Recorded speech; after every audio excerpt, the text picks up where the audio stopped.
fait. Parce que le président Kabila n'a jamais réclamé.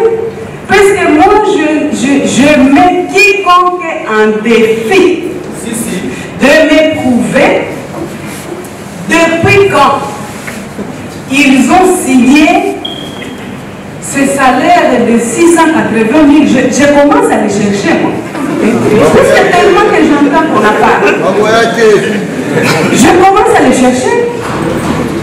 Je mets quiconque en défi de m'éprouver, de me produire les documents, par exemple, depuis 2020, de me produire les documents où on a signé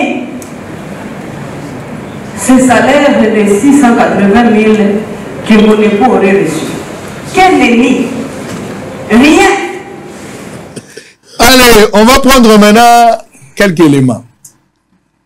Olive Lembe Kabila. Sango lobby Olive Lembe Kabila. Oui, monsieur. Ce qui Olive Lembe a lobby. Ce que tu sais, tu vois, Kimiate. Le rôle a lobby, c'est que ça l'actualité.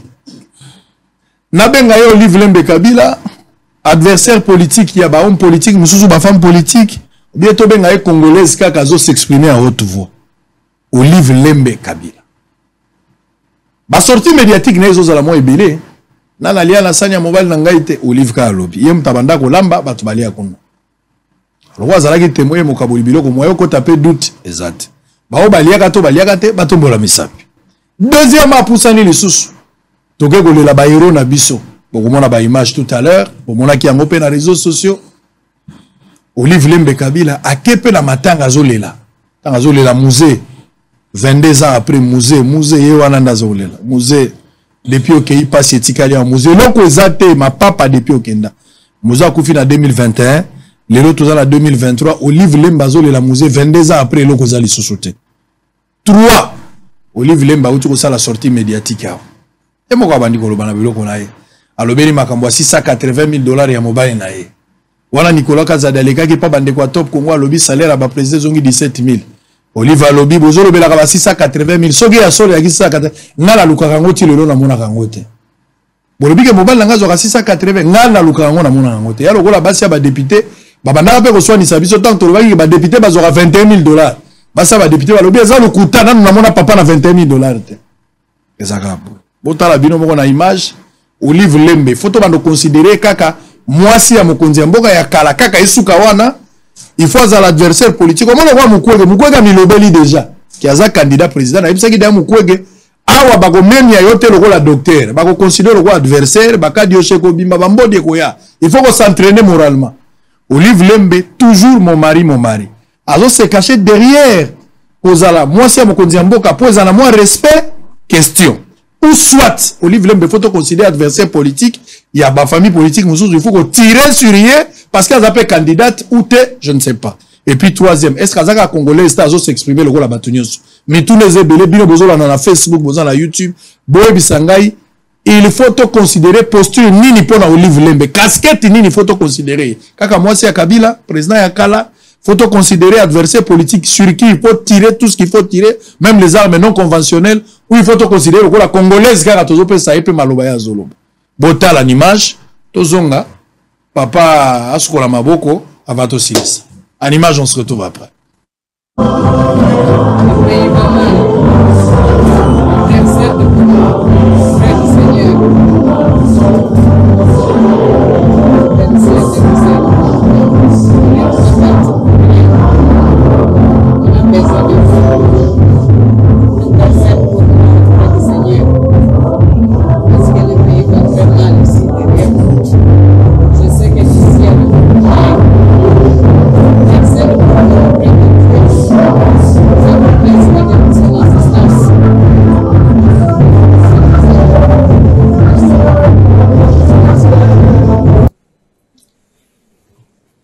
Ça ne sert à rien d'exposer et d'étaler devant la face du monde tout le temps nos divisions qui nous affaiblissent. Et d'ailleurs, je vais même oser et dire ceux qui ont travaillé dans l'ombre, dans l'obscurité, pour séparer Joseph Kabila Kabange et le président Félix, il a mordu à l'hameçon malheureusement, avait commencé à préparer un agenda sombre pour ainsi nous affaiblir, et nous vivons la preuve sur terrain aujourd'hui, malgré que nous souhaitons et nous croisons les doigts en priant Dieu tous les jours, que les choses puissent changer en notre faveur. Au moment où nous sommes réunis ici, il y a de ces vieux qui meurent parce qu'ils n'ont pas mangé depuis 3-4 jours. Qui meurent parce que l'hypoglycémie, à cause de l'hypoglycémie. Tout ça pourquoi? Parce qu'ils sont dérangés, ils sont chassés de chez eux, ils fuient la guerre, des enfants qui se perdent, qui deviennent orphelins.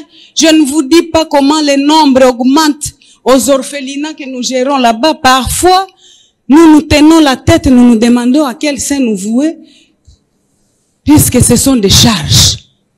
Des charges que je pouvais bien prendre si seulement je savais où se trouvaient les 680 000 de Joseph Kabila Kabange. D'ailleurs, moi je suis en train de recommander à ceux qui nous ont montré leurs limites par rapport aux différents échecs que nous sommes de tous en train de vivre, la régression de la situation sécuritaire dans le pays, la régression de la situation sociale dans le pays, et pourtant dans un temps passé très récent ici,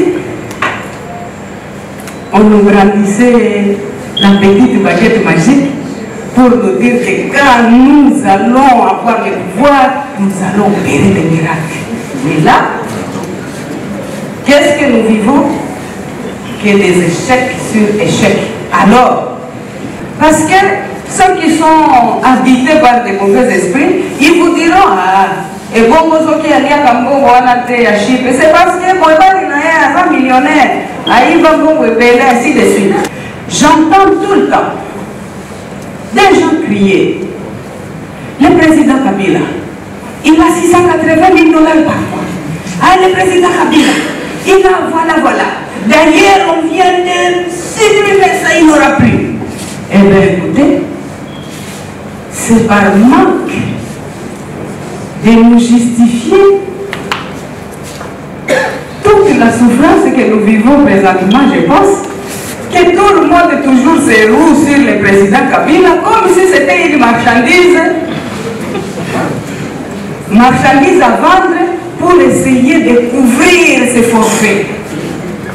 Parce que le président Kabila n'a jamais réclamé.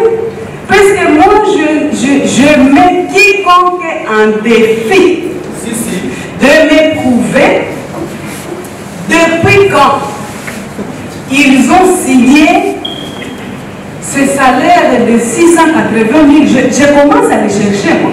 C'est tellement que j'entends qu'on a pas. Je commence à les chercher.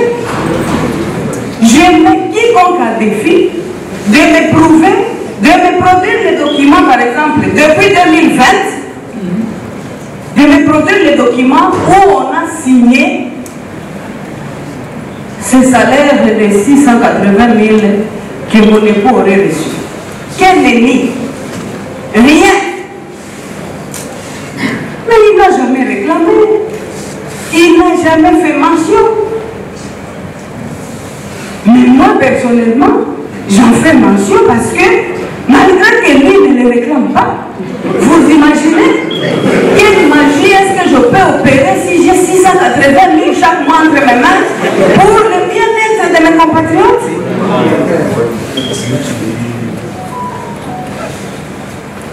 Je pense que je vais, comme c'est une nouvelle année, je vais entamer des recherches et faire des démarches pour savoir où sont passés les 680 000 de mon époux pendant des années, que l'on crie tout le temps sur les toits, comme s'il les recevait quelque part, et essayer de les récupérer, puisque c'est son droit constitutionnel. On ne peut pas se réveiller un bon matin et commencer à faire des déclarations juste pour jeter de la poudre aux yeux à cette pauvre population essayer de la mettre en conflit avec Joseph Kabila, tellement qu'on a peur du silence qu'il incarne. Évêque Pascal Mukuna, musée, héros national. Depuis au Kenda, pas ses alliés, on a si mal au égalité. Maloba, il y a Olive Lembe. 2. Olive Lembe Kabila, ceux qui a monaka $680 000, il y a Joseph Kabila. Pour les Aranango, le Kouta, Zouaka Bongote. Nde, akukaki ko salisa batebelo bazana bosenga. Ateipe bolingo unité zala. Alobeli pe makambo ya batone bazo souffrir mingi place bitumbe zali. Pe alobeli bato balukaki bakabola ye na papa. Bakabola mobile na ye na Félix Tshisekedi. Bazaki na agenda caché lelo yo bango moko ba misui loboko. Mosapi bazana makambo. Olandi Olive Lembe Kabila. Yo lokola leader d'opinion. Yo lokola analyste ou tala kapé ba question zali importante pour la République. Zolo banini na tikeli ngonga. Kongola linga yo kayo. Mais d'abord likambo ko kamo sango. Outi kolobao. Maman toujours les na casquette nini. Une femme congolaise qui s'exprime. Sa politicienne. Maman, tout ça y est côté nini, c'est pas. Mais na koyebi c'est d'abord que chrétien a s'adresse à beaucoup fidèle. Ah bon? Et elle prétend nécromancie, prière, tout ça, tout ça. Mais moi, dans Zamba, s'adresse à beaucoup fidèle. On n'interroge jamais les morts. Mais il y a Saliango. Na koloba que c'est une abomination. Oui. C'est interdit. Et ça mawate ya moto akufela bokilo et puis akati suki pona matanga tango mususu na ebite. OK. Mais makambu to azoloba. Bangunde basali yango. Nakamoni. Mboke kufi papa et tout ça. Donc makambu wana bangunde bayena yango. Ce qui est l'autre en état, tous allés, le bas s'assumer. Il faut là que papa pour kilo, au moment comme tout ça, n'a beaucoup de peu ok, qui m'est athée, yomoto yakina, n'a pas Rwando, ce qu'on y a qu'un bangoté, Congo c'est la kina bangoté. C'est ça la vérité. Sango. Il fallait la papa pour kilo bongo. Il fallait la papa pour kilo bongo de peu ok, bato yakina bango. Mais besoin c'est l'inverse. Sango, je vais pas aller plus loin. Est-ce que ça m'a oué? Papa Bokilo depuis au Kenya. Sango. Papa Bokilo Ango. Nous pas on est à quoi? Et surtout ça qui n'a eu out. Si réellement ma oué n'est à solo. Peuple congolais ça sous député. Il y a que ça là, ça j'ai pas appelé sketch. Mais sketch que c'est l'idée. Il y a pas maman insommo. N'a pas isobé. Ah bon? Oui. Parler de marbre, les endroits où il y a moutou. Et il est là. Comment t'as kinga kate za kinchasa bandundu?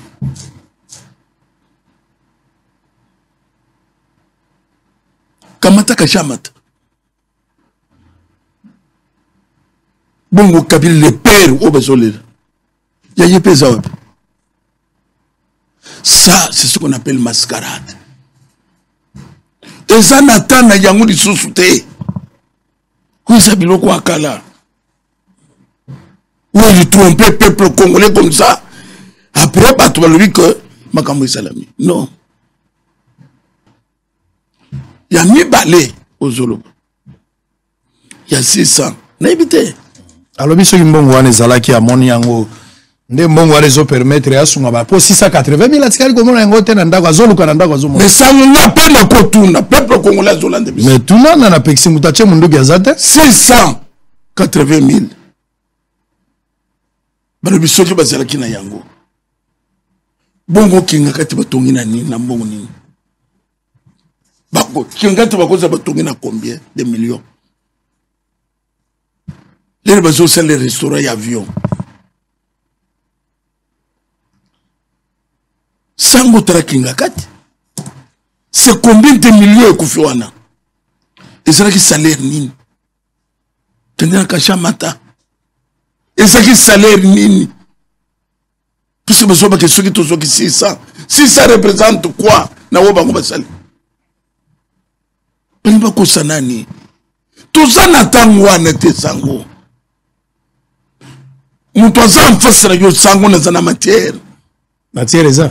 Na zana matière belé ça. Bimisa matière kozonga na loko te. Sango na zana matière. Déposez tout ce que vous avez. Mais l'homme matière wana ko. Ah, et vous m'avez voulu. 2023. To bandina yo. Bambodi eza. To bandina yo. 3 décembre wana. Mbodi na mbodi. Il y a cause au pouvoir. Il y a cause au pouvoir. Puisque l'herbe a zoro bana sango. Morke bi makia ou nande kwa numbi. Ba congélateur bi bembe ya batu. Voilà depuis Moussa Kenda. Depuis Moussa Kenda. Mais là Moussa Kenda bozo bomba ba Congolo yo. Ba woya kolongole misu bolongole ba woya kata matoyi, ba woya kata nini. Ba woya kubwaka na fleuve bobwaki. Preuve à l'appui na congélateur bezo kuta batu. Ya batu ba kufakala. Depuis Moussa Kenda. Depuis Moussa Kenda. Vous plairez qui et vous plairez quoi? Peuple congolais, depuis Félix à côté na pouvoir à Bonimoutou.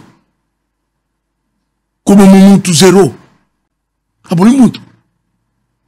Mais après 4 ans, Bango Bomai combien? Non.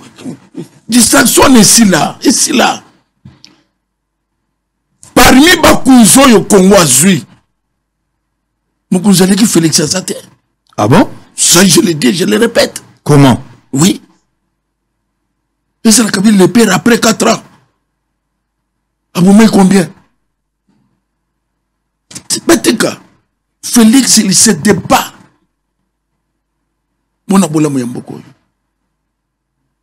Même yo yebike bande ko il fallait bazana en prison. Tu sais ça? Na makambo bango basana mboko il fallait bazana en prison. Arma matungu la utaki poto ya azawa. Telelo. Et yebani ezanine. On a depuis Moussa Kenda. Depuis Moussa Kenda. Ba quand boni salami se pousse mon moni ba procès na ne font mité. Et puis tu es là après 22 ans nazomi tuna nani pourquoi tozoye baté nani abomaka musée 22 ans après. Na meka kango yo yebi tout ça no émission na lobby photo yeba procès bandela. Bazwa ki batuti na nkoro. Ba mama moko ba futi bango ba yawo. Moko na komone alinga yeba musée akufaki nini est-ce yaza Fabien musée ngana zeli mutu naza ko debino oza Congolais to yeba azalaka président na ndeko na bino akufinini bokomi ko tombokela ngai est-ce que solo batona baza famille musée ou bien ba ramasser batona nkoro to 6 émissions Ela. Kaka pana ulanda. Babisite ya kaka moko. Elengi kano, elengi kitoko. Bomoko ya mboka. Bomoko ya mboka. Babi bomoko ya mboka ndi muke kangi moki. Bana matadi, bana bandundu Équateur. Pobulanta ka bomoko ya mboka. Ela. Bomoko ya mboka. Zibeka MM na bela. Indi na bomoko ya mboka. Landa bomoko ya mboka. Bomoko ya mboka. Elengi kano.